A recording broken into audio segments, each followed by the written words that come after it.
తెలంగాణ సెక్రటేరియట్లో ఉద్యోగులు నిరసనకు దిగారు. తమ సమస్యలు వెంటనే పరిష్కరించాలని కోరుతూ మధ్యాహ్నం భోజన విరామ సమయంలో నిరసన చేపట్టారు ఉద్యోగులు. ఈ నిరసన ప్రదర్శనలో టీజీఓ, టీఎన్జీఓ సంఘం నాయకులు పాల్గొన్నారు. ప్రభుత్వం ముందుంచిన 63 డిమాండ్లు పరిష్కరించాలని ఉద్యోగుల సంఘ నాయకులు డిమాండ్ చేశారు.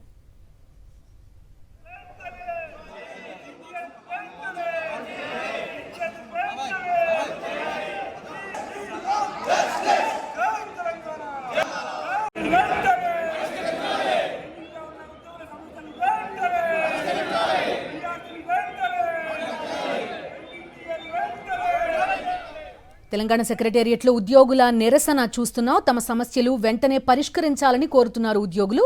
మధ్యాహ్నం భోజన విరామ సమయంలో ఈ నిరసన చేపట్టారు ఉద్యోగులు. ప్రదర్శనలో టీజీఓ, టీఎన్జీఓ సంఘం నాయకులు పాల్గొన్నారు. ప్రభుత్వం ముందు 63 డిమాండ్లు ఉంచారు వీరు. వాటిని పరిష్కరించాలని ఉద్యోగ సంఘం నాయకులు డిమాండ్ చేస్తున్నారు.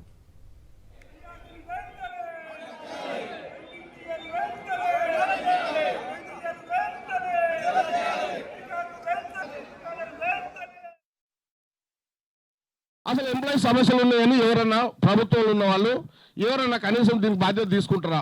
ఎవరైనా ఒకరిని బాధ్యత అవుతున్న వ్యక్తిని మాకు అప్పచెప్పి వీళ్ళ సమస్యలు ఏదో పరిష్కరించండి అని చెప్పే పరిస్థితి ఉందా?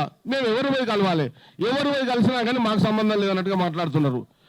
ఎంతకాలం అని ఎంప్లాయీస్ హెల్త్ స్కీమ్ ఎంత పెద్ద సమస్యనో మీ అందరికీ తెలుసు. నేను ఇప్పుడే ఒక విషయం చెప్పిన బిల్లుల విషయంలో. అయ్యా, మీరు బిల్లులు తొందరగా కొట్టలేని పరిస్థితుల్లో మాకు హెల్త్ కార్డ్స్ ఇస్తే మాకు అట్లీస్ట్ మనిషికి ఉండేటే 3 కూడు గుడ్డ ఇంత ఇల్లు, దాని తర్వాత వస్తుంది మెడికల్ ఎమర్జెన్సీ. అది మెడికల్ ఎమర్జెన్సీ ఉంటే బతుకుతాము, బతికినాక 2 బిల్లులు తీసుకుంటాము. ఆ బతికే పరిస్థితి ఉందా?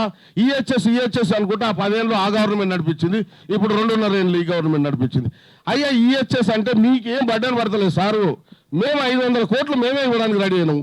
ఒక 500 కోట్లు మీరు ఇస్తున్నారు. ఇప్పుడు ఏదైతే రియంబర్స్మెంట్ ద్వారా 500 కోట్లు ఇస్తున్నారో అదే రియంబర్స్మెంట్ ఇప్పుడు మీకు ఒక్క పైసా కూడా అదనంగా భారం పడే అవకాశం లేదు.